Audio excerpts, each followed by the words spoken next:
Hello বন্ধুরা, welcome back to my channel. আজকে একটা নতুন ব্লগ তোমাদের সাথে শেয়ার করতে চলে এসেছি। তো দেখো, সকালবেলায় আমি ঘর ঝাড় দিয়ে নিচ্ছি আর তারপরে দেখো রান্না বসিয়ে দিয়েছি। আজকে খুব তাড়াহুড়ো করে কাজ করছি, কারণ আজকে সকালেও তরকারি রান্না করতে হচ্ছে, রাত্রে রান্না করে রাখতে পারিনি। তো ছেলে ঘুমাচ্ছে, এর মধ্যে আমাকে সব কাজ সারতে হবে। তো দেখো রান্না বসিয়ে দিকে আমি চাল ধুয়ে নিচ্ছি ভাত বসানোর জন্য। তো ওয়েদারটা তো প্রচণ্ড মেঘলা আর বৃষ্টি পড়ছে। তো তার মধ্যে দেখলাম রান্না টান্না শেষ করার পর দেখি বাবুর বাবা বাড়িতে চলে এসেছে, বৃষ্টির জন্য বা কিছু একটা প্রবলেম হয়েছে তার জন্য। তো তারপরে দেখো আমি জামা কাপড় ধুয়ে মেলে নিচ্ছি। তো এদিকে দেখো প্রচণ্ড বৃষ্টি, আকাশটা মেঘলা। তো সকাল সকাল তো জামা কাপড়গুলো ধুয়েছি, এখন মেলে দিচ্ছি। জানি না কতটা কি শুকাবে, কারণ এই বৃষ্টি আসছে, এই রোদ উঠছে, হালকা করে রোদ উঠছে আর বেশিরভাগ টাইমটাই মেঘলা হয়ে রয়েছে। তো তাও প্রতিদিনের জামা কাপড় তো কাচতেই হবে। তো দেখো ওগুলো কেচে এপাশে জামা কাপড় মেলে দিয়েছিলাম। তো এদিকে এখন ছেলের কাঁথা টাথা ধুয়ে মেলে দিচ্ছি, আর এদিকে আমার নাইটিগুলোও কাচতে হচ্ছে, কারণ আগের দিন রাত্রে ওই যে বলেছিলাম না, ছেলের শরীর খারাপ হয়েছিল, তো ওষুধ খাচ্ছিল। তো ওর পটিটা একটু পাতলা হয়েছিল, জলের মতন। তো আমার দুটো তিনটে নাইটিতে পুরো পটি করে দিয়েছিল, বুঝতে পারিনি যে ও পটি করবে, মনে হঠাৎ করে আর কি জলের মতন করে পটি করে দিয়েছিল। সেই নাইটিগুলোও কাচতে হয়েছে, তার জন্য আজকে প্রচুর জামা কাপড়। তো এই যে দেখো একটু রোদ ওঠে, আবার আকাশ মেঘলা হয়ে যায়, কি করব বলো, তার মধ্যে দিয়েও জামা কাপড় কাচতেই হয়, কিছু করার নেই। তো দেখো জামা কাপড়গুলো কাচা হয়ে গেল, এবার যাচ্ছি ঘরে, আর আরও অনেক কাজ আছে। তো দেখো ঠাকুরের বাসন টাসনগুলো ধুয়ে নিয়েছি, তো পুজো দিতে হবে। তারপরে গেলাম ফুল তুলতে, আর আজকে অনেকটা বেলায় ফুল তুলেছি, তার কারণ অনেকগুলো ফুলই অনেক ফুল পাইনি, যার জন্য, কারণ সকালবেলায় যে রান্নাবান্না করছিলাম তার জন্য আর কি বেলা করে ফুল তুলেছি। আর আজকে দেখো গাছে মাত্র অল্প কটা জবা ফুল পেয়েছি, আর এই লাল ফুলটা, এটা পঞ্চজবা ফুল, এটা প্রথম আজকে আমার গাছে ফুটেছে। তো তারপর স্নান দান করে পুজো টুজো দিয়ে আমরা লাঞ্চ করে নিয়ে আমি একটু সেলাই মেশিনে কাজ করছিলাম, একটা ব্লাউজ বানাচ্ছিলাম। এর মধ্যে দেখি ঝমঝম করে বৃষ্টি নামলো, আর বাইরে এসে দেখছি দেখো কী অবস্থা, প্রচণ্ড পরিমাণে বৃষ্টি হচ্ছে, অনেকক্ষণ ধরে বৃষ্টি হয়েছে আজকে। তো দেখো কি পরিবেশটা সুন্দর লাগছে, বেশ ঠান্ডা ঠান্ডা ওয়েদার, কিন্তু এত বৃষ্টি যে কি বলবো, জামা কাপড় শুকাচ্ছে না। তো জামা কাপড়গুলো সব ঘরে মেলে দিয়েছি, এবার ফ্যানের হাওয়ায় আর কত শুকায়। তো তারপরে দেখো এই বৃষ্টি হওয়ার পরে ঘুমিয়ে পড়েছিলাম, ঠান্ডা ঠান্ডা ওয়েদারে ঘুমিয়ে পড়েছিলাম। আর ঘুম থেকে উঠে দেখি সন্ধ্যা হয়ে গেছে।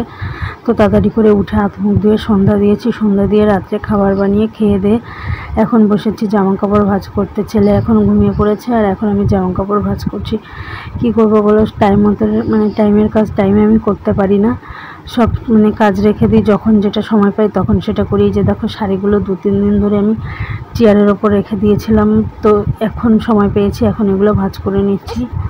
আর এই শাড়িটা এতটাই মার যে এখনও ঠিক করে ভাঁজ করা যাচ্ছে না। তো তারপরে দেখো এই যে হলুদ শাড়িটা, এটা পরেছিলাম কিছুদিন আগেই একবার, তো এটা এখন ভাঁজ করে নিচ্ছি। আর এই শাড়িগুলো একটু ধুতে হবে। হলুদ শাড়িটা দেখো কিছুদিন আগে যেহেতু পরেছিলাম, 2 দিন আগে, তার জন্য দেখো সেফটি পিন লাগানো রয়েছে, ওটা এখন খুলে নিয়ে তারপর শাড়িটা ভাঁজ করবো। শাড়িটা না কাদা কাদা হয়ে গেছে, যেহেতু এই বর্ষাকালে কাদার মধ্যেই পরেছিলাম। তো শাড়িটা ধুতে হবে, আর এই বৃষ্টি বর্ষায় এখন আর শাড়ি ধোবো না, তাই একটু ভাঁজ করে রেখে দিচ্ছি। এগুলো যেদিন একটু রোদ বেরোবে সেই দিন ধুয়ে দেবো। তো দেখো এগুলো যদি এভাবে চেয়ারের উপর ফেলে রেখে দিই অগোছালো হয়েই পড়ে থাকে, তাই আমি যখন টাইম পাই তখনই একটু ঘরটা গুছিয়ে ফেলার চেষ্টা করি। তো দেখো এখন শাড়িগুলো ভাঁজ করছি। আর সময়ের জামা কাপড় আমি সময়ে ভাঁজ করতে পারি না, কারণ এই যে দেখা যাচ্ছে বাবু কান্না করছে, জামা কাপড় তুলে এনে চেয়ারে রেখে দিলাম, এবার ওকে দেখতে দেখতে তারপর সেটা সেখানেই থেকে গেল। তারপরে যখন টাইম পাই তখন ভাঁজ করি। তারপরে দেখো আরেকটা শাড়ি ভাঁজ করে নিচ্ছি। আর এখন যে শাড়িটা আমি ভাঁজ করছি, এই শাড়িটা আমার খুব প্রিয় একটা শাড়ি। এটা আমি অনেকবার পরি, বেশিরভাগ টাইমেই পরতে চাই এই শাড়িটা। আর তার জন্য আমার বর বলে যে তোমার কি এই একটা শাড়ি ছাড়া আর কোনো শাড়ি নেই? আসলে এই শাড়িটা না আমার কাছে খুব স্পেশাল আর খুব প্রিয়, যার জন্য আমি বারবার এই শাড়িটা পরতে থাকি। এই শাড়িটা হচ্ছে আমার বর আমাকে আমার বার্থডেতে গিফট করেছিল, তো তার জন্য এই শাড়িটা আমার কাছে খুব প্রিয়। তো দেখো কথা বলতে বলতে শাড়িগুলো ভাঁজ করে নিলাম, আর তারপরে একটু সায়া ব্লাউজ ছিল ওগুলোও ভাঁজ করে নিচ্ছি।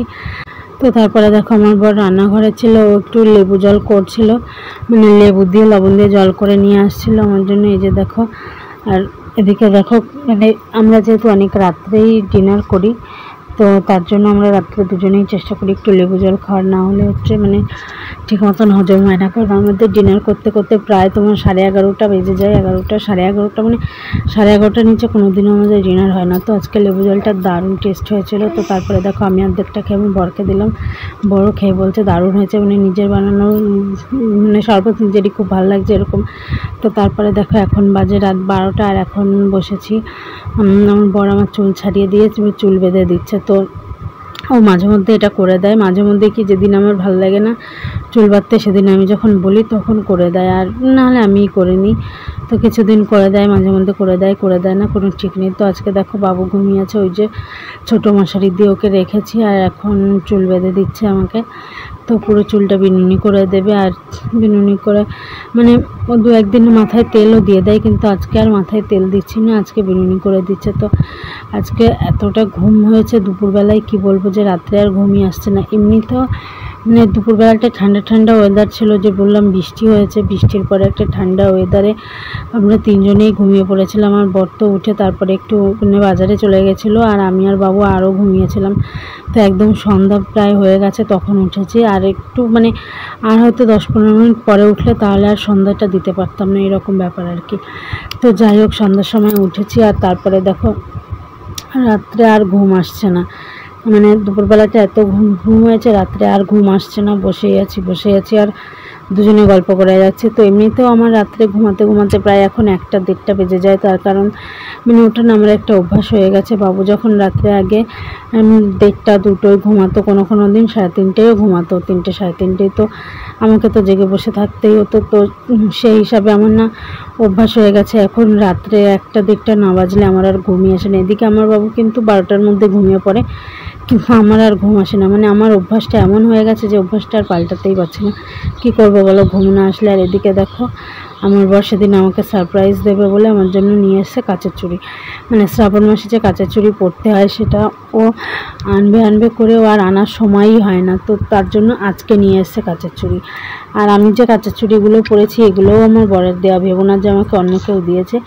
এগুলো আমার বর আমাকে গত বছর কিনে দিয়েছিল। তো এবছরে ও আর মানে এই আনবে করে কাজের চাপে আর আনতেই পারে না। তো ওই যে বাজারে গেছিলো, গিয়ে নিয়ে এসছে, আর এখন দেখো আমার হাত ধরে আমাকে কাচের চুড়ি পরিয়ে দিচ্ছে। মানে হাতে এক গোছা চুড়ি আছে, তার উপর দিয়ে আবার চুড়ি পরিয়ে দিচ্ছে। মানে বুঝতে পারছো আমাকে কীভাবে মানে কাজ করতে হবে। এরপরে আর জানোই তো হাতে চুড়ি থাকলে মানে কাজ করতে কতটা অসুবিধা হয়। তারপরে আবার কাচের চুড়ি খুব সাবধানে, মানে ভেঙে গেলে আমারও মন খারাপ হয়ে যাবে। তো খুব সাবধানে এবার কাজ করতে হবে। হাত ভরে কাচের চুড়ি পরেছি। তো দেখো বর পাচ্ছিল না, আমি একটু চেষ্টা করছিলাম যে ওকে হেল্প করতে, তখন রেগে যাচ্ছে, বলছে কেন, হ্যাঁ আমি তো পড়াচ্ছি, তুমি আবার হাত দিচ্ছ কেন, আমি পারি পড়াতে, আমি পরিয়ে দেবো, এরকম করে আর কি আমাকে বলছিল। তো তারপরে দেখো 2 হাতে কাচের চুড়ি পরে নিয়েছি। তো আজকের ভিডিওটা এইটুকুই, কেমন লাগলো জানি, লাইক করো আর চ্যানেলটা সাবস্ক্রাইব করে দিও।